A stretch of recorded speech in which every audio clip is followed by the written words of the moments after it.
Hello, adventurers, and welcome to A Growing Darkness, a D&D campaign. This is an introduction to catch you up on the story so far, as our players are now level 5.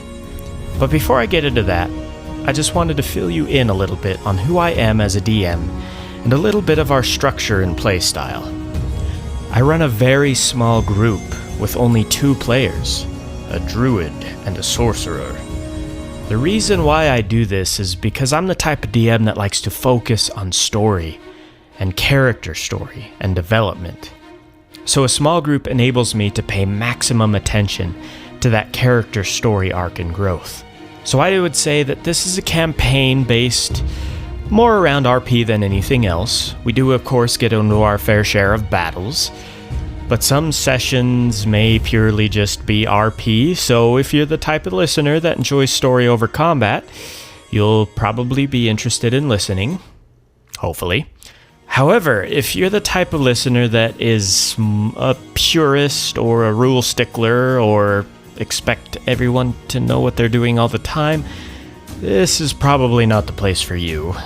You could classify us as new players, as we have only been playing D&D for a few years now, starting, of course, off with the 5th edition.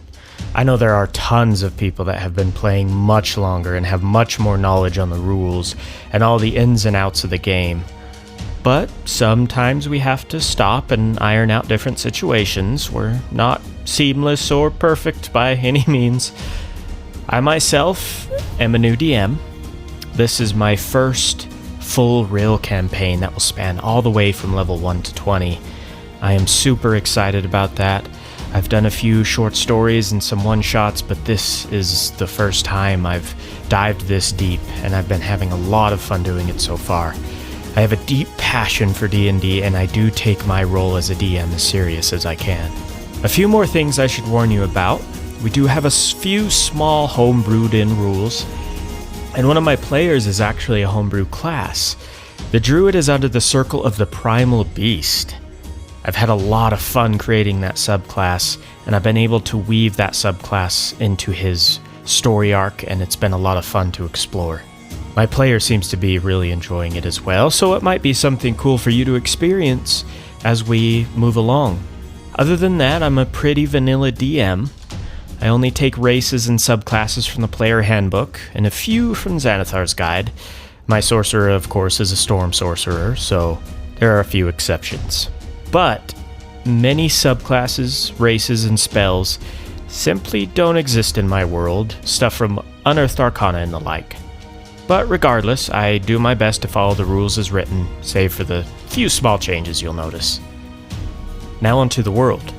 You will notice throughout this campaign that my lore is pulled from many sources. I try to stick mostly to base lore, but there is lore and history that I have homebrewed and peppered in myself. So if you're looking for a DM who has built a full world, all homebrew with all unique gods and history and magic and locations, I simply don't have the time. Or probably the mental capacity, if I'm being honest. But you will see a good deal of homebrewed gods and history and the like. I would rather focus my time on all the stories and the main arc of the character stories. Having said that, I have pulled names and locations from many other things from a lot of different sources. I've pulled from Faerun. You might notice a few things from Exandria. I've pulled a little bit from even video games. For example, there's a location that is based around the layout of Skyrim in one section of my map. There's also some names and some other things from many other books and movies.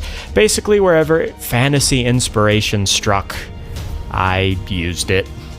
So I'm not claiming originality by any means in that regard.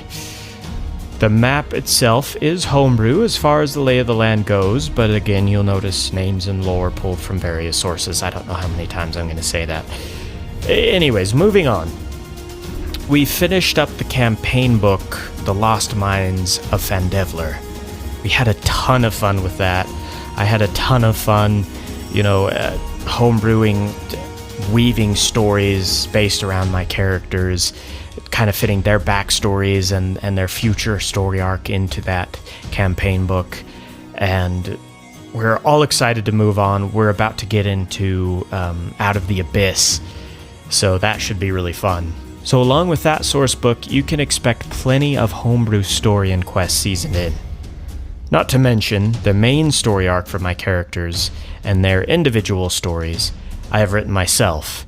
So depending on the timing of when I get recording off the ground, you'll be able to listen to the events of how the players wound up in the Abyss, or at the very least, recording will start when they have arrived in the Abyss.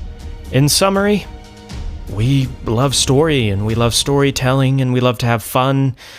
We like to make silly rolls and do silly things sometimes, but for the most part, we take RP very seriously and storytelling very seriously, and although I am a new DM, I take my role as seriously as I can, and I do my best. I spend a lot of time and effort into everything I do, so I really hope you enjoy the adventure. So, without further ado, let's get into the introduction.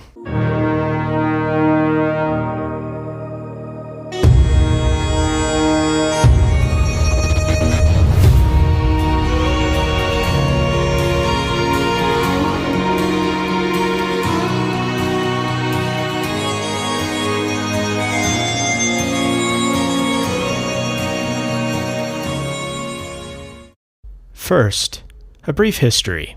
We are right now in the age of 2385, in the lands known as Keeman. The first age was all the events of the founding. The battle between the primordial titans and the prime deities, the battle of the prime deities and the betrayer gods. The first age was also the times the gods granted mortals the power to defend themselves, with either boons granted to them, or of course the introduction of magic. There were still so many dangers and battles waging between the gods that they feared their creations were going to be destroyed in the crossfire.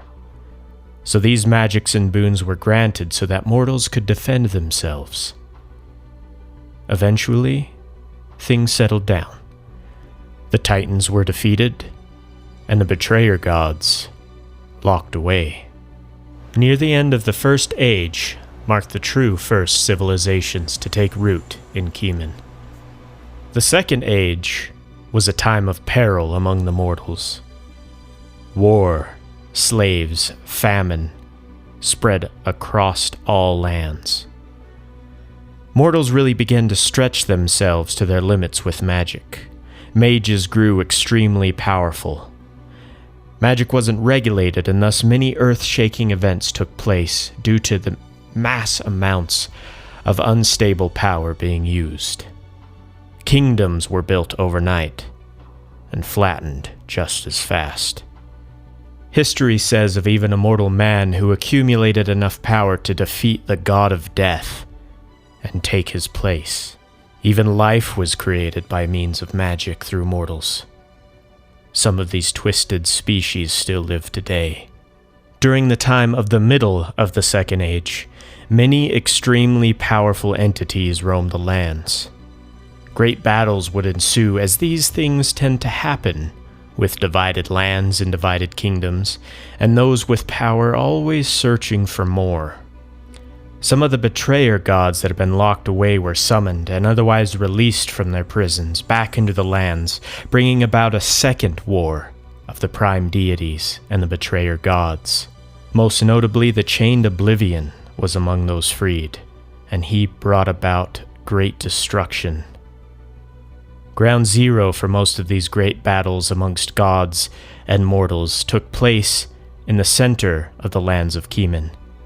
And that is where the scarred lands still stand today, never being able to recover from all the great magics and evils and events that happened in that area. Eventually, the Chained Oblivion was resealed, along with many others, and the Primes constructed the Divine Gates, preventing all gods from both sides to ever physically enter the mortal realms again. But of course, this did not prevent both sides from still having some presence and influence in the mortal realms. Many other malicious deities still roamed the lands, coupled with mages whom power still grew every day. It wasn't until the day Karsus the wizard cast a spell to embody Mystra, the goddess of magic herself, did Mystra finally limit the power and uses of magic and other boons across all boards. This definitely slowed down the peril of the Second Age, and all the kingdoms and races of the land started to settle a bit more. The Third Age started off by the Great Elven Wars. Their conflict began back towards the end of the Second Age. At one point during the Second Age, the Wood Elves and the High Elves had a treaty that stipulated if one race was ever in great danger of war or other disaster, the other would come to their aid.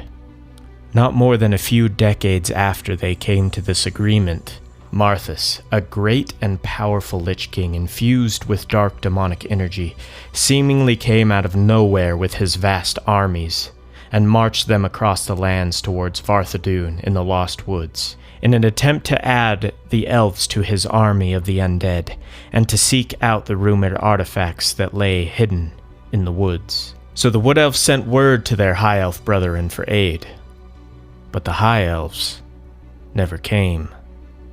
A few battalions of the more honorable High Elves did march to help, but the majority remained behind their magical defenses in the ancient kingdom of Dorath. They betrayed the Wood Elves, leaving them to destruction. The war was all but lost. Most of the Wood Elves lost hope in everything, even their deities. So in their desperation, they made a pact with the Drow, vowing that if they helped them, they would share with them all the knowledge, wealth, and power that Varthadun held. The Drow immediately came to their aid, hungry to prove their superiority and to drain the Wood Elves of all resources. And thus, the war turned in their favor. Marthas was defeated. A number of High Elves that honored the treaty wanted nothing to do with the shame and betrayal of the High Elves that remained behind, so they distinguished themselves. They started to magically alter their appearance. They changed their hair color to a deep black, elongated their ears farther, turned their eyes dark, and altered the pigmentation of their skin to a light gray. Most beings described these elves as if their skin looked like it was covered in ash. So this is the brand the elves became known as, the Ash Elves. Back to the start of the Third Age. After a few centuries, the Wood Elves recovered from their war against Marthas. Most of them pulled together and focused their time and efforts in warfare. Many elves focusing their skills of rangers and fighters and beastmasters, and launched a full war against the High Elves for revenge for their betrayal. Once again, the Drow joined them as the Wood Elves offered them all the lands, knowledge, and magic that the High Elves held. But not all Wood Elves joined the cause. The Ash Elves, too, refused to join, not willing to simply fight over revenge. There were many Wood Elf dwellings that refused to war, along with some of the smaller elfin cities in the area of Varthadun. The elves that were against the war traveled to the coastline and sailed overseas to the unknown islands to the south to re-establish themselves. The rest of the Wood Elf and Drow marched on the High Elf Kingdom in an all-out war that lasted for many, many years. The war was extremely costly and ended more elven lives than any other time in history. This caused an event, which what beings refer to now as the Coming of the Goddesses, where both Maleki and Angorath both showed up in an avatar form, putting a stop to the war, warning that if it continued, no elven kind would be able to recover. This obviously marked a massive milestone in recent history. The Wood Elves withdrew. The High Elves retreated and recovered, and the Drow were pushed back into exile in the Great Abyss by the means of the goddesses. So, if you find yourself walking down a city road one day and hear someone call someone else a Vartus, know that it is a derogatory term, meaning betrayer, coward, dishonorable one, the worst of the worst in that regard. That word was bred to name the High Elves that broke the pact so long ago. Now, a bit more about Keeman, the lands where our adventurers are now. Keeman is a translation of a very old tongue, the literal meaning being the center point of land. It is regarded that way because it is believed that this is where the majority of the time the gods spent in the First Age, when they began to form and shift the lands, making it suitable for their creations. It's also one of the main pieces of land where they battled against the betrayer gods and the Titans. This is important to note for a few reasons. One reason being that Keeman has many areas saturated with magic and ancient forgotten items of power left behind from the battles of old. Whether these magic and items came from the gods forming the lands, bringing forth life to the material plane, leftover magic from battles between gods, magic used in the great wars of the Second Age between mortals pushing their limits of magic. All of these things left their marks. Over time, some of these magics have had strange outcomes as they have twisted and collided, as they sat for tens of thousands of years. Currently, magic is held with a different viewpoint for most. Of course, there will always be those that will try to find a way to use it to its maximum potential and break outside the boundaries. Most of these types build their power furtively, or are in high places of prestigious guilds and groups, and it is used for all the other countless other reasons why magic comes in handy. But the Third Age has greatly cooled off comparatively to how common it was a few thousand years ago. This could be a result of the fear of repeating history, or traditions and teachings changing over time, or the few powerful ones left have destroyed each other or themselves in the race for more.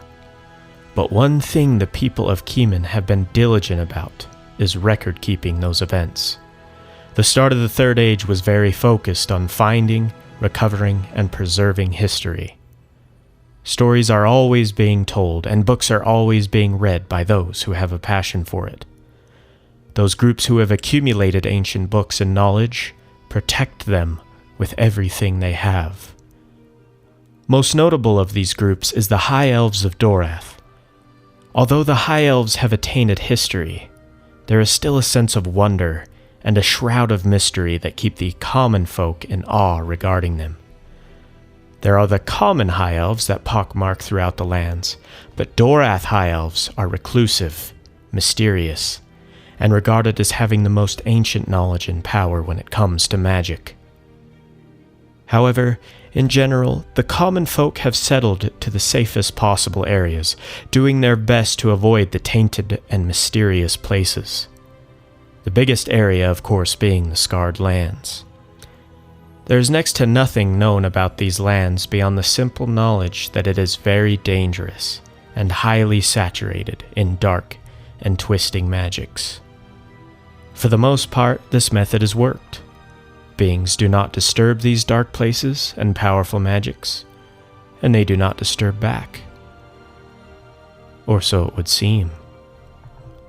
There is a change in the wind with those who have enough insight to see the subtle changes as of late.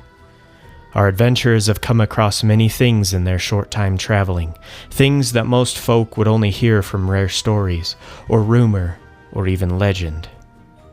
They are witnessing it firsthand. So, let me introduce you to our adventurers and catch you up on the story thus far.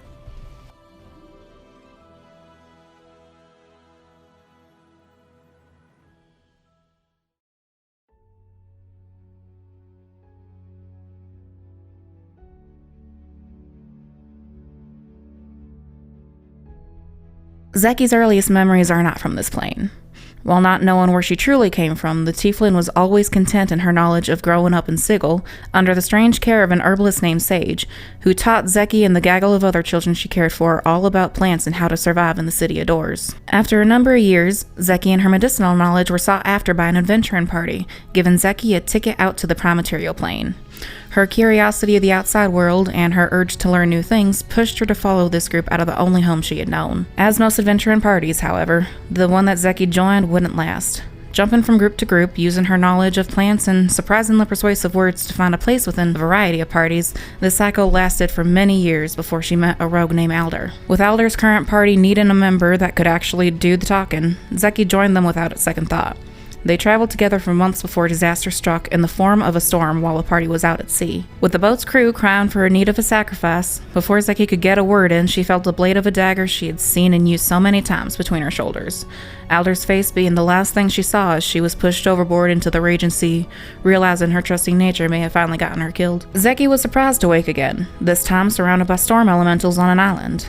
These elementals cared for the tieflin, healing her, teaching her their language, and, to her surprise, helping her learn how to tap into a magical well her bloodline carried. Spending years on the island, slowly learning of the things that she found herself capable of, Zeki knew that she couldn't stay. The same urge to carry on that drew her out of Sigil in the first place still remained in her heart. Once she was back to a mainland, she continued on the cycle of party hopping, more people willing to take her on with her magical abilities. Part of her always wondered why people tend to leave or betray her, wonders if it'll always be that way. But meeting a Firbolg druid who calls himself Wander, she wonders if this will break that cycle.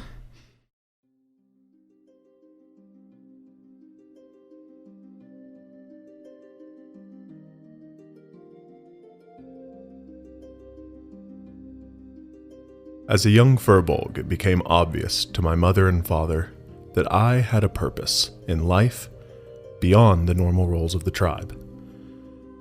They brought me before the Elder to gain insight into what my purpose would be.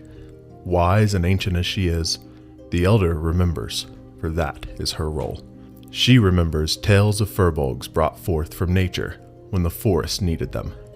She remembers centuries of change she has seen with her own eyes and stories far older than herself. So she knew that I was to be instructed by the Archdruid. Phelan, the Archdruid, brought me before the totem wall to see what the spirits of nature would have to say about the path before me. She was surprised by which animal spirit spoke to me. First, the grizzly awoke, indicating that my path would be one filled with hardship, and that I would need to be tough if I was to endure.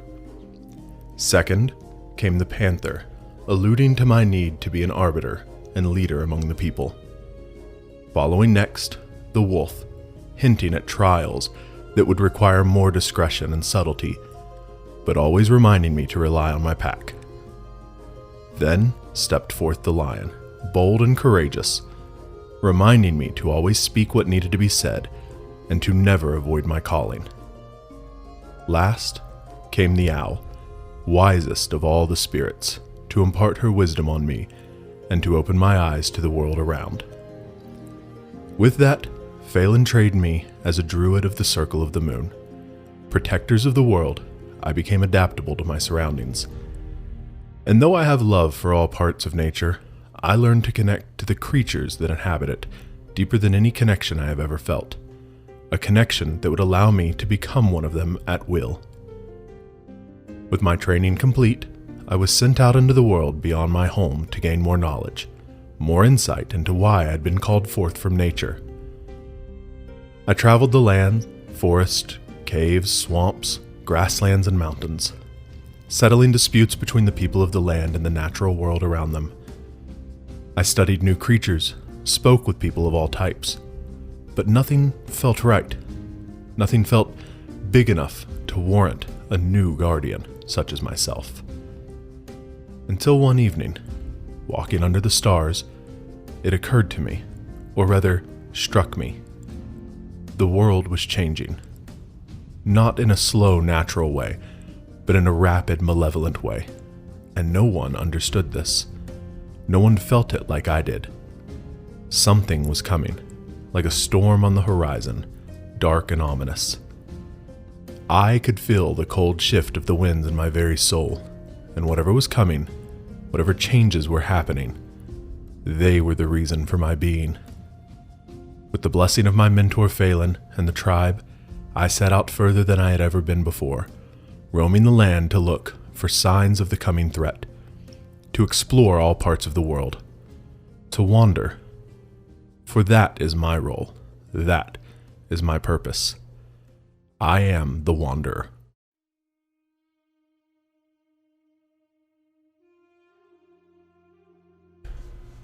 Wander began his true journey the day a tree spoke to him and told him that he needed to head west, to stop trying to find a specific solution and a specific purpose.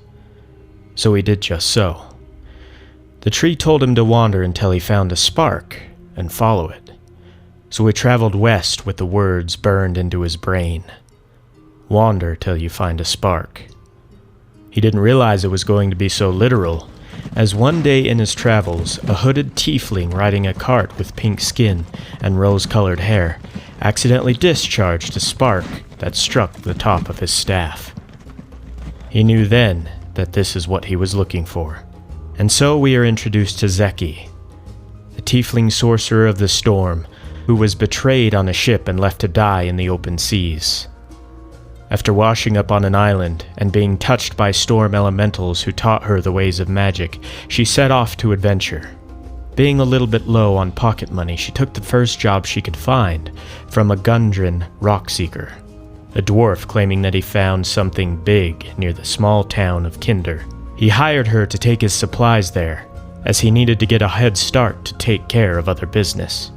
Zeki and Wander decided to travel together. On the Tribor Trail to their way to Kindertown, they were ambushed by goblins. It was then that Zeki realized a few dead horses lay on the trail, one of them belonging to Gundren. Through investigating the area, they followed a small trail to a cave filled with goblins. But before they entered the cave, Wander took a knee to meditate and focus. What happened then, he didn't expect. To Zeki, it was only a brief pause of meditation, but to Wander, however, he found himself in a mystical landscape that he learned later was the Feywild. Massive beasts came forward from a giant baobab tree, an owl named Maro, a wolf named Skull, a bear named Oka, and a panther named Guinevere. They told him they didn't have much time to speak, and that Wander should seek them on an island to the south of Port Harley. They ventured in the caves and saved a man by the name of Sildar, a member of the Blue Cloaks, a group of soldiers and mercenary that fought for people of Brandywine, a city to the north. After battling through the caves, Sildar informed them that Gundren was taken to another location, along with a map to the location of Gundren's supposed big find. Not knowing where Gundren was taken, Zeki and Wander decided to go to Kindertown, hoping to find more information. They discovered a presence of mercenaries known as the Red Brand, who recently settled there, led by a man named Glassstaff. That being their only lead to possibly something bigger, they discovered the location of the Red Brand hideout in an abandoned manor on the east edge of Kinder and decided to infiltrate. But as they approached the manor, a figure stepped out of the shadows.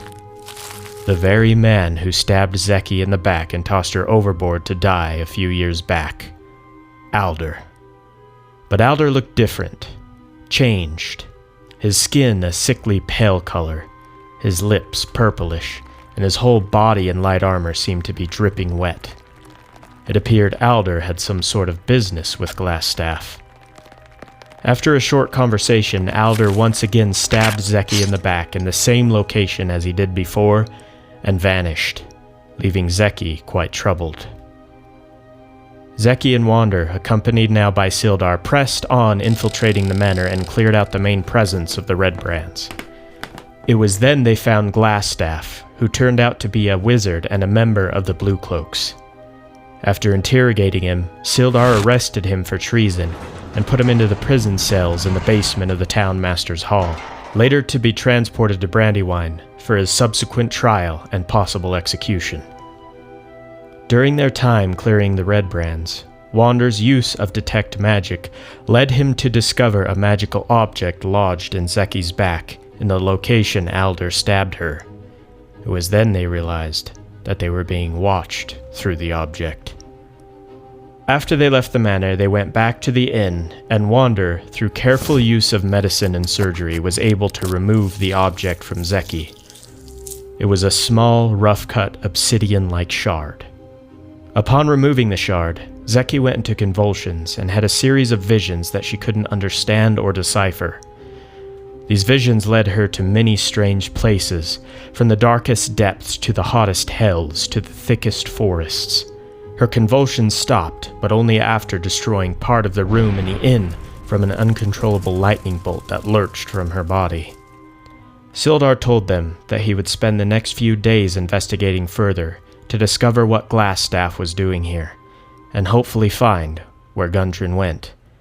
They spent the next several days exploring the town and meeting many new people, notably Sister Garlisle of the Harper's Guild, who had set up a home and shrine to the goddess of luck Taimura in Kinder. She asked for their help, needing information from a banshee pertaining to a missing book. They decided to stow that mission away for later, as Wander received a dream that he was short on time and needed to go to the island where the strange beast spoke of. They traveled to Port Harley, discovering that it was a difficult journey to the southern island known as the Emerald Islands, or Shipwreck Islands to the sailors. But they managed to find a captain able to traverse the waters and the dangerous coral reefs and nightly storms that surrounded the island. One night, as Zeki rested in a small storage room in the ship, she was awoken, visited once again by Alder. He explained to her all the reasons why he stabbed her and tossed her overboard that day. He claimed to have been visited by a powerful and beautiful entity whom gifted him with power if he would but follow her command. He claimed that the shard he placed in her was magically infused to increase her powers, a gift from that very same being. He went on to explain that once Zeki's blood touched the water, this entity tasted her potential and left her on the island of the elementals. Alder tried to convince Zeki to join his side in serving this entity, promising her everything she has ever wanted, if she would but serve. Zeki, however, didn't buy it. After openly attacking Alder, he left the ship, requesting that she think about his offer, and that he would see her again, soon. Upon arriving to the island, they discovered a group of wood elf druids whose ancestors lived. The island was under great peril, attacked by mysterious men in black robes. The druid elves had no ability to defend themselves, learning more to become one with nature, not one with war. Zeki and Wander were then led across the island to a location the robed men resided. They discovered the men doing a strange dark ritual that could only be from the use of necromantic magic.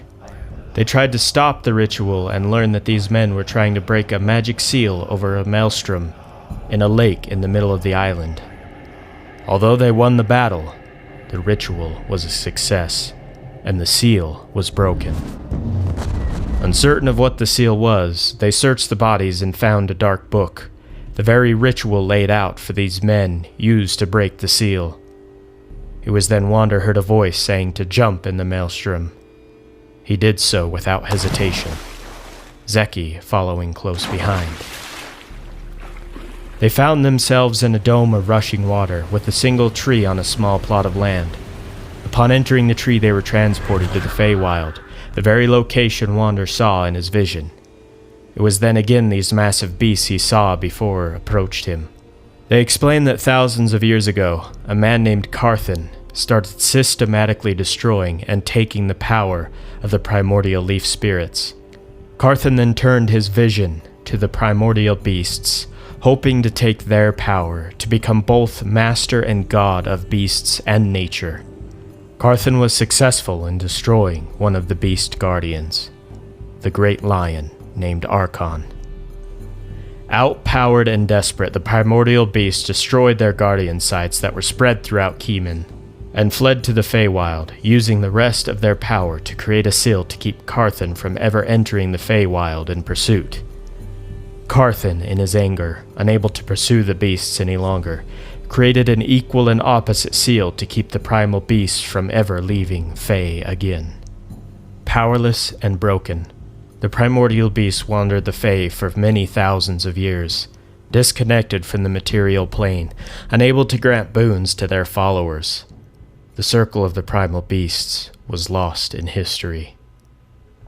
Eventually they came across the Deep Mother, who took a liking to them and infused them with Fey magic, and left them with a portion of the Fey Wild Forest to be protectors of. Not entirely knowing why, Morrow, the great owl of wisdom, in a moment of meditation was able to reach out into the material plane and discover one single blip. Wander. She claimed that she could sense in Wander the presence of Asmodeus, the last Leaf Guardian to fall to Carthan. A rare opportunity had come at last. The primordial beasts had previously spent thousands of years carefully crafting seeds of power with Fey magic to restore the Guardian sites, in the rare chance that someone could come along and restore these locations of power. This would in theory grant them enough power to break Carthan's seal and restore their place as the Watchers of the Forest, and restore the balance to nature and beast. So Wander had a choice, to become a druid of the primal beast and to pick his patron. The owl, the bear, the wolf, or the panther, each with their own unique skills and power to grant. Because he bore the mark of Asmodeus, Wander could return to the material plane without the risk of losing his connection to his patron. So Wander's interest in wisdom led him to choose Morrow, the great owl. With his new power, he was able to shift into a giant owl himself for small periods of time, along with other power that would grow over time. He was then quested to seek out each of the Guardian sites and plant a seed to restore its power. Upon exiting the Fae, more dark-robed men occupied the ritual site, scavenging what was left. It was then our adventurers caught a glimpse of something they accidentally left behind. Another obsidian shard, but this one was larger. They fought once again and took the shard the men came to retrieve. Wander's detect magic only showed twisting dark magic emanating from the shard, along with complex ancient magics he couldn't understand. They turned to Kinder, and Wander decided to flex his new powers and go for a flight over the nearby forests. It was then they spotted an old collapsing castle that the pair decided to investigate. Shortly after entering the castle, Wander triggered a trap that nearly broke his legs as goblins rushed them. They had no choice but to retreat. They then recruited the help of Sildar, fearing that the castle was a stronghold and too dangerous to handle alone. That night, upon sneaking through and clearing out the castle, they found a large bugbear who claimed himself as a king. He was in the middle of a trade deal with a female drow, gold in exchange for Gundren and the map. The three rushed in, slaying the king, but the drow woman had escaped. They rescued Gundren and found the map, which the Rockseeker then explained that it was a map to the long-lost legendary Wave Echo Cave. As they exited the castle, Sildar remained behind, claiming that he heard a voice call out to him from one of the statues that resided in the old temple of the castle. Zeki and Wander returned to Kinder, and not long after, a band of bugbears, hobgoblins, and the rest of the Red Brand showed up and attacked, saying they had become far too much of a nuisance to the one called the Black Spider and his plans. Sildar returned as the battle kicked off, now wearing very old heavy armor, and bearing the power of a paladin. They defeated the attack party, saving not only themselves but the people of Kinder, who now regarded them all as heroes. Eventually, they made their way to Wave Echo Cave, as Gundren hired them to clear the cave out and to seek his two missing brothers, promising a portion of the future wealth taken from the cave. Near the cave, the seeds of power began to react, leading them to a deeply hidden location nearby. It was then Wander restored the first Guardian site and gained more connection and power through Morrow. Upon heading to Wave Echo, they spotted Alder exiting the cave with another heavily armored, stocky figure. It appeared Alder had been looking for the cave himself to retrieve an item. That item being another obsidian shard, looking very similar to the shard they have discovered from the ritual site on Emerald Island.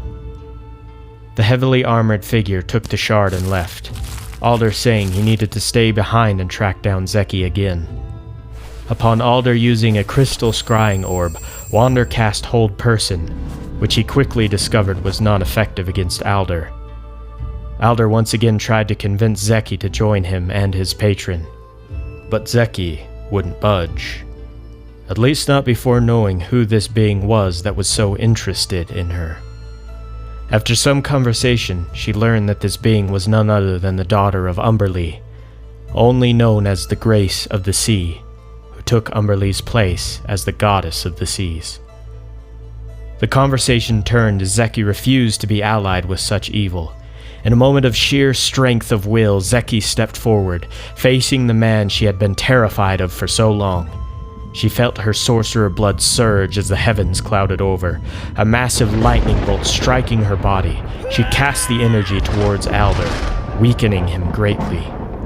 A battle ensued, Zeki almost losing her life. But Alder was finally defeated, and they left his body where it lay outside the cave.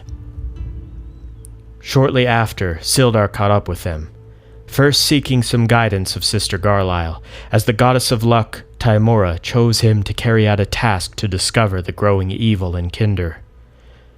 The three infiltrated the caves and fought through its horrors for many days, discovering the magic and legend that the cave held.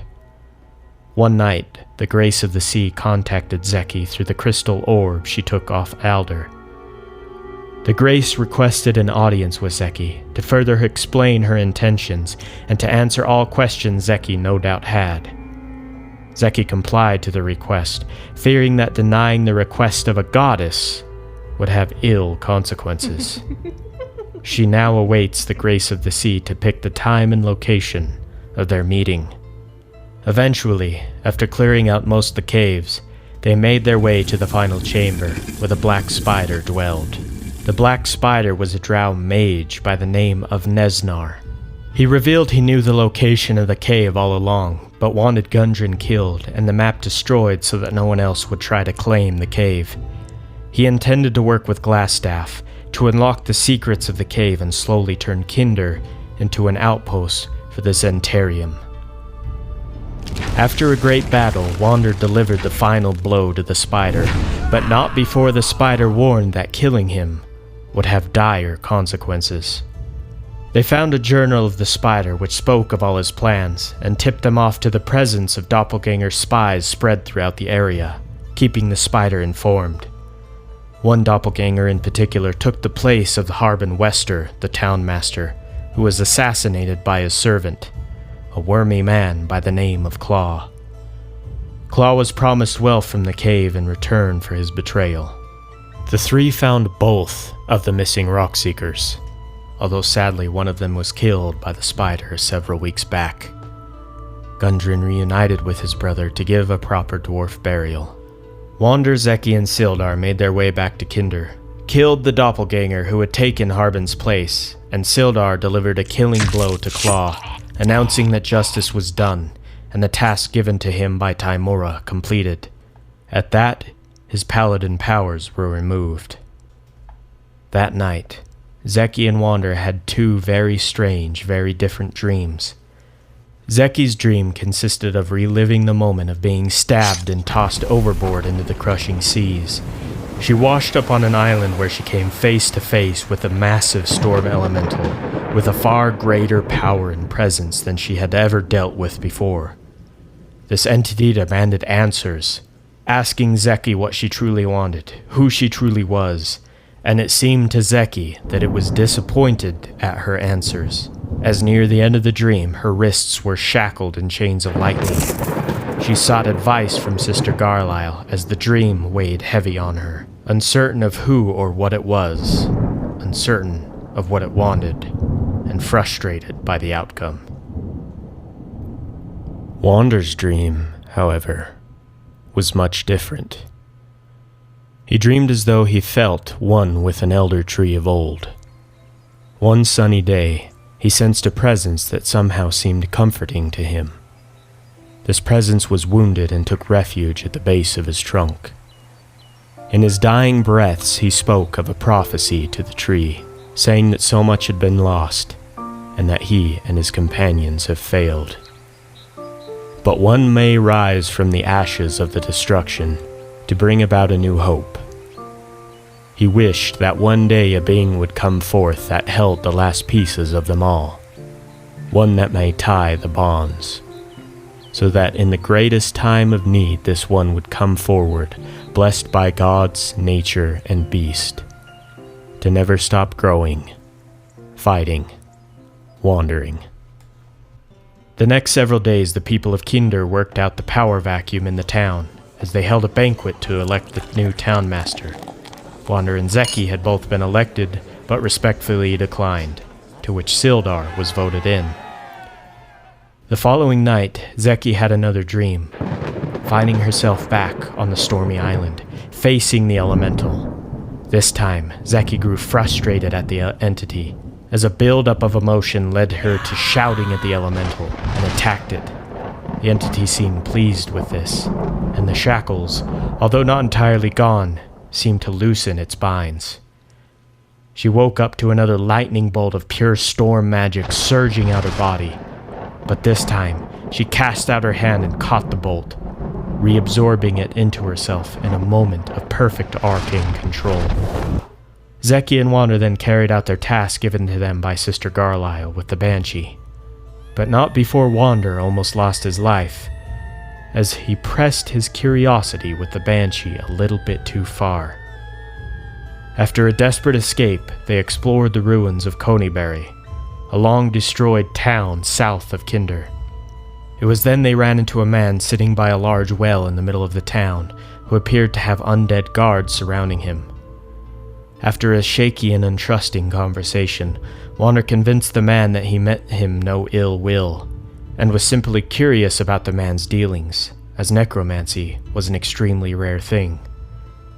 The man refused to answer any questions as to who he was or why he was there.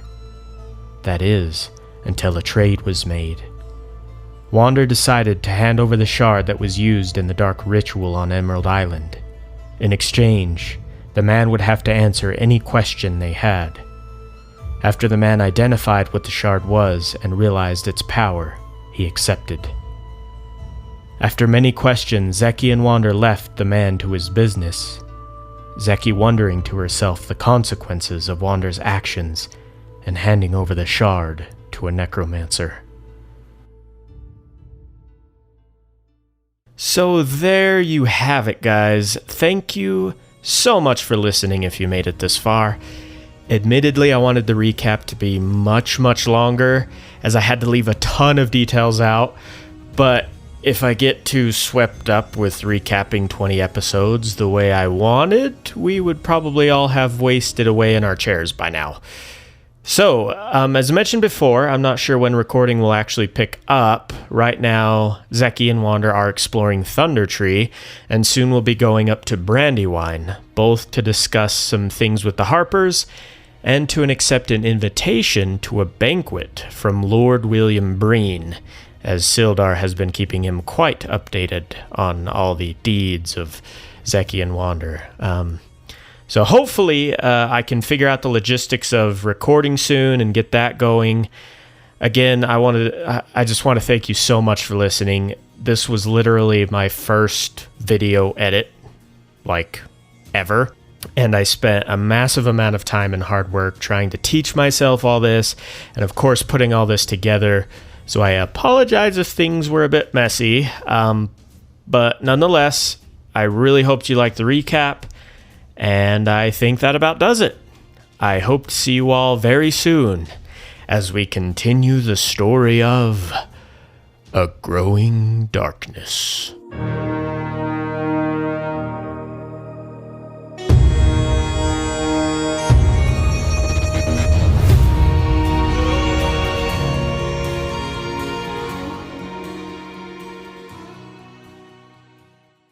Wander, Zeki, and Sildar made their way back to Kinder, killed the Doppelganger? Who taught Zeki and... Oh, fuck.